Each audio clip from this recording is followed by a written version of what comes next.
भगवान के अवतारों का वर्णन। भागवत में मुख्यतः कृष्ण कथा करनी है, परंतु यह कथा आखिर में आती है।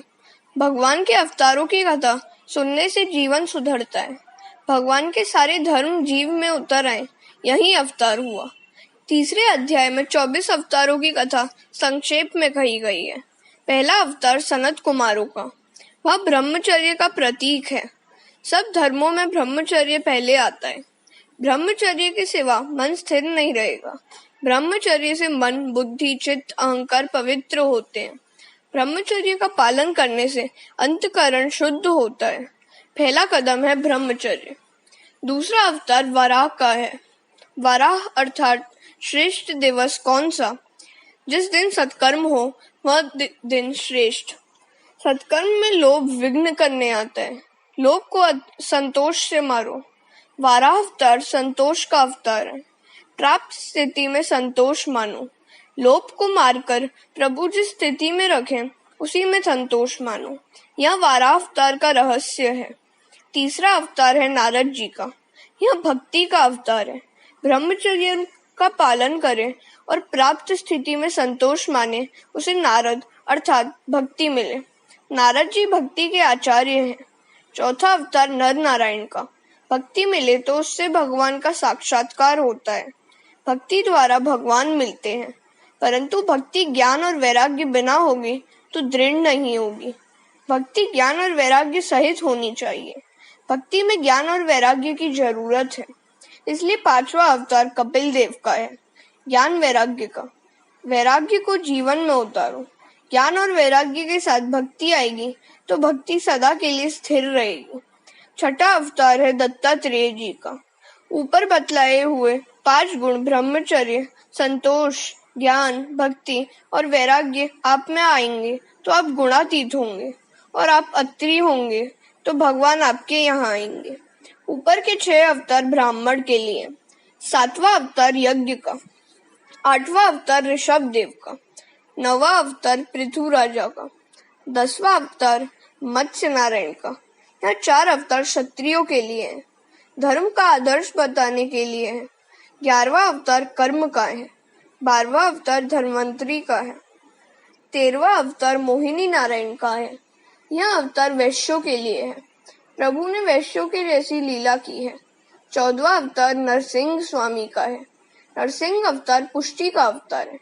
भक्त प्रहलाद पर कृपा करने के लिए यह अवतार हुआ है। भगवान ने नरसिंह अवतार में भक्त प्रहलाद पर कृपा की है।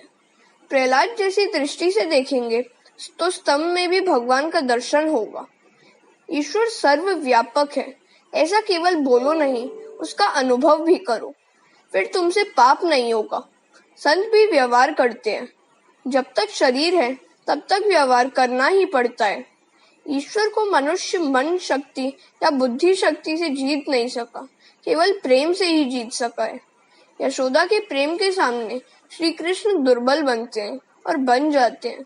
बालक के प्रेम के सामने माता का बल दुर्बल होता है। प्रेम के सामने शक्ति दुर्बल बनती है। आप भी परमात्मा पर खूब प्रेम बढ़ाओ, वह भगवान दुर्बल होकर आपके पास आएगा। 15वां अवतार वामन भगवान का है, जो पूर्ण निष्काम है, जिसके ऊपर भक्ति का, नीति का छत्र है, जिसने धर्म का कवच पहना है, जिसे भगवान भी नहीं मार सके, बलि राजा की तरह।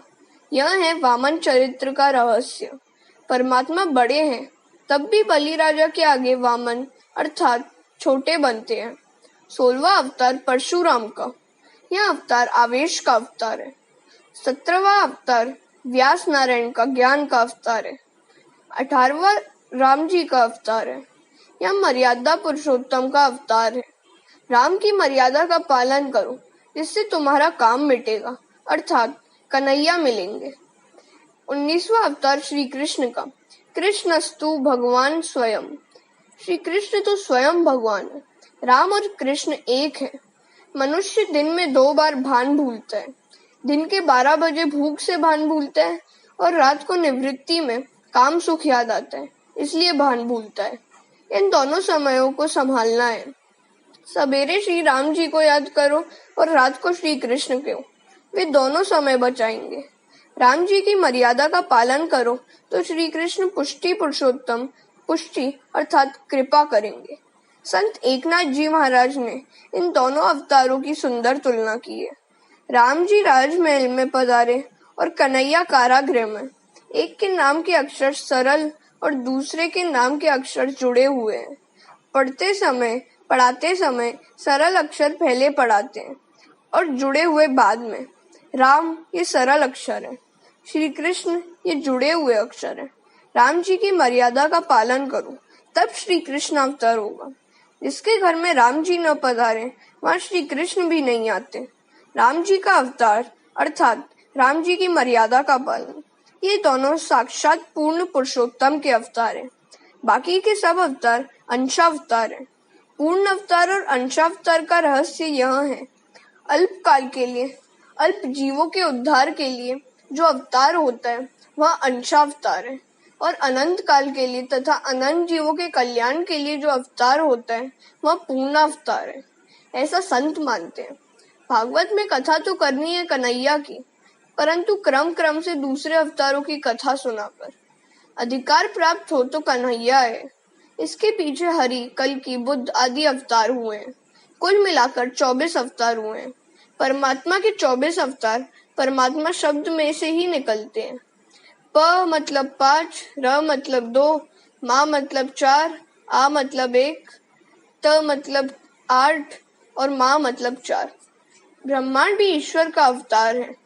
कई तो ब्रह्मांड में ईश्वर को देखते हैं, कई संसार के सब पदार्थों में भगवत स्वरूप का दर्शन करते हैं। सारा ब्रह्मांड भगवत रूप मानते हैं। सबका दृष्टा परमात्मा माया के कारण दृश्य जैसा दिखता है। स्थूल और सूक्ष्म शरीर का अविद्या से आत्मा में आरोप करने में आया है। जो आत्मा में आत्म स्वरूप के ज्ञान से यह आरोप दूर हो जाए, जो हो सका है, उस समय ब्रह्म का साक्षात्कार होता है। इति तद ब्रह्म दर्शनम का सिद्धांत समझ में आएगा। हरे कृष्ण।